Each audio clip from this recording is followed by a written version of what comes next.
C'est la connaissance qu'on a de la parole de Dieu qui peut nous permettre, si ce n'est d'éviter une déviation, au moins de maintenir le cap qu'on a, si tant est que ce cap-là est celui que Dieu veut, est celui qu'on a dans les Écritures.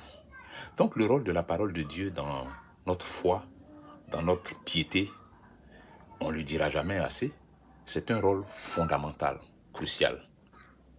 Maintenant, une petite leçon. Regardez le roi Josias.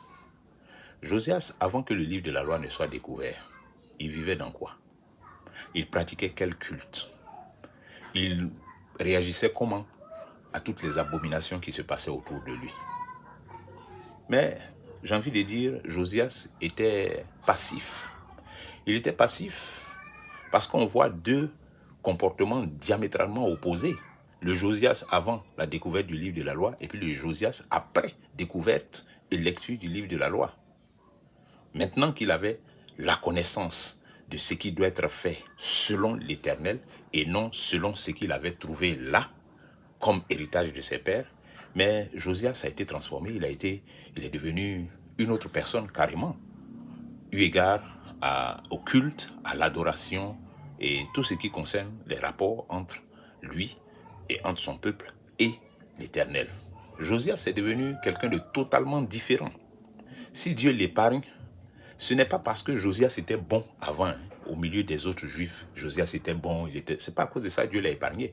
Dieu a dit qu'il épargne Josias parce qu'il a vu son affliction. Ça veut dire que Josias lui-même, là, il sait qu'il était dans le décor.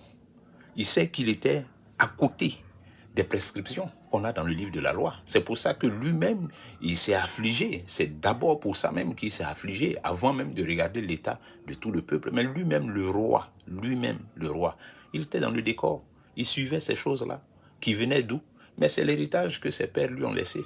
L'héritage que ses pères lui ont laissé parce que le règne qui l'a précédé était le règne de Amon, son père, mais un règne abominable. Les Écritures disent qu'il avait 8 ans quand il est devenu roi, et puis ses travaux de réforme, la découverte du livre, ça a commencé la 18e année de son règne. Ça veut dire que c'est après 18 ans de règne que le livre a été découvert.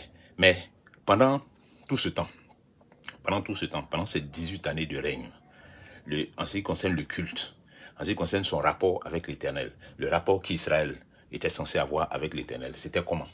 C'était comme il est en train de voir et puis il s'est affligé là. Il y a longtemps, ils sont dedans. 18 ans qu'ils sont dedans. Mais Josias n'a pas eu cette réaction.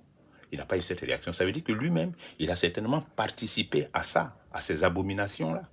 Mais c'est dans l'ignorance qu'il y avait participé, dans l'ignorance, parce que lui, il est venu, il a trouvé un système qui est là. Ça veut dire que c'est pas parce qu'on vient et puis on trouve un système qui est là que c'est ça qui est bon. C'est comme ça les gens ont fait depuis longtemps. Ah, c'est comme ça nous on a trouvé sur la terre là, c'est comme ça, donc c'est ça qui est bon, donc on va faire ça aussi. Et avant nous, les gens ont fait église, ils ont fait d'une manière, donc nous aussi on est dedans, on avance seulement, on va dedans. Non, regardez Josias, ce que Dieu a fait. Dieu a mis le livre de la loi entre ses mains. Dieu a fait en sorte que ce livre-là soit découvert. Et quand le livre est découvert, qu'est-ce que Josias fait? Il prend connaissance du livre. Et c'est le livre, le contenu du livre-là, qui lui permet de redresser ses voies. Il a comparé le contenu du livre de la loi avec les pratiques qui avaient cours. Mais il s'est rendu compte du grand écart.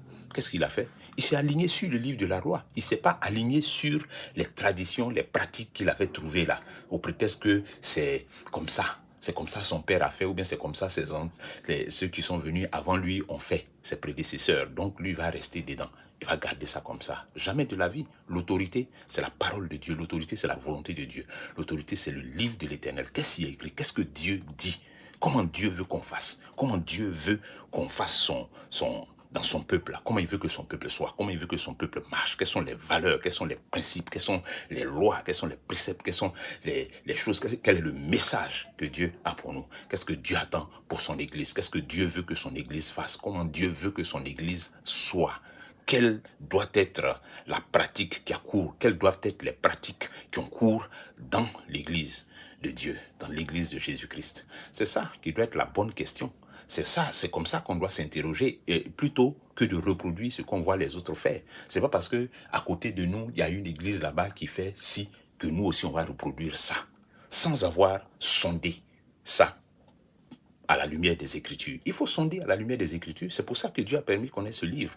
C'est lui qui nous sert de socle, c'est lui qui nous sert de repère, de référence. C'est la norme qui est là. Donc, si on a vu des pratiques à gauche, à droite, c'est pas d'imiter ces pratiques-là qui est la bonne voie. La bonne voie, c'est de regarder le modèle qu'il faut imiter. C'est Paul qui nous a dit, soyez mes imitateurs comme je le suis moi-même de Christ.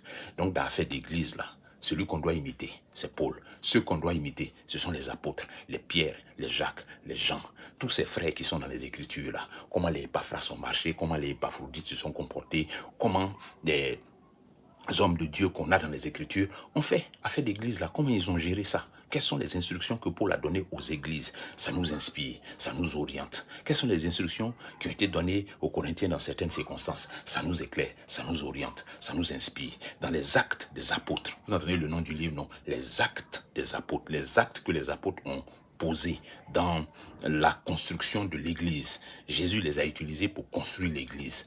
Quels sont ces actes-là? Examinons ces actes, inspirons-nous de ces actes et puis faisons l'église comme ça. C'est ça qui est le modèle. Un modèle nous a été donné, c'est pas à nous de réinventer les choses au risque de tomber dans le décor. Comme ces gars-là, à l'époque de Josias, ils étaient dans le décor et Josias avec eux. Pourquoi? Mais parce qu'ils n'avaient pas le repère, la référence, c'est-à-dire le livre dans lequel est mentionnée la volonté de Dieu pour son peuple, comment Israël doit marcher. Il n'avait pas ça. Donc, il n'y avait pas de connaissance réelle de la volonté de Dieu pour le peuple. Il se fiait à quoi? Il se fiait à la parole de ceux qui étaient là et qu'on appelait sacrificateurs. Celui qui a découvert le livre de la loi, c'est un souverain sacrificateur. Ça veut dire que le culte ancien là se poursuivait, puisque Elkijah est là, il est souverain sacrificateur. Et il y a d'autres sacrificateurs, ceux qui l'ont accompagné dans la délégation qu'il a envoyée auprès de la prophétesse Hulda. Il y avait des sacrificateurs là-dedans. Donc, le culte ancien existait encore, dans une certaine forme, qui n'était pas la forme voulue par la loi de l'Éternel. Sinon, ça existait. Il y avait un truc qui se faisait quand même. Un machin là qui avait l'air d'être ça. Mais en réalité, quand on découvre le livre de la loi, tout le monde se rend compte que on est dans le décor. Mais si des gens ne font pas l'effort et n'ont pas l'humilité, parce que c'est de l'humilité, si les gens n'ont pas l'humilité de mettre à la lumière des Écritures leurs pratiques et de les examiner à la lumière des Écritures, ils diront jamais on était dans le décor. Ils vont s'entêter, ils vont continuer dedans, dans quelque chose qui n'a pour mesure que leur volonté ou leur désir ou la volonté, la façon dont ils estiment personnellement que les choses doivent être, la façon dont ils estiment que l'Église doit marcher, doit se comporter, doit vivre. Il faut retourner à la parole. Il faut regarder les modèles que nous ont laissés les anciens, nous en inspirer, et puis marcher selon ces modèles-là, sans nous en écarter. Le modèle, il est bon déjà. Le modèle a donné des résultats qui sont bons. On les a dans les Écritures. Donc ce modèle-là, il est bon. C'est un bon modèle. Il est excellent. Il n'y a pas de raison qu'on l'amende ou bien qu'on le transforme, qu'on le change. Donc c'est trop dangereux de faire ça. Ce modèle, il marche. C'est pour ça que les apôtres ont été conduits dans ce modèle par l'Esprit de Dieu. Donc continuons avec ce modèle.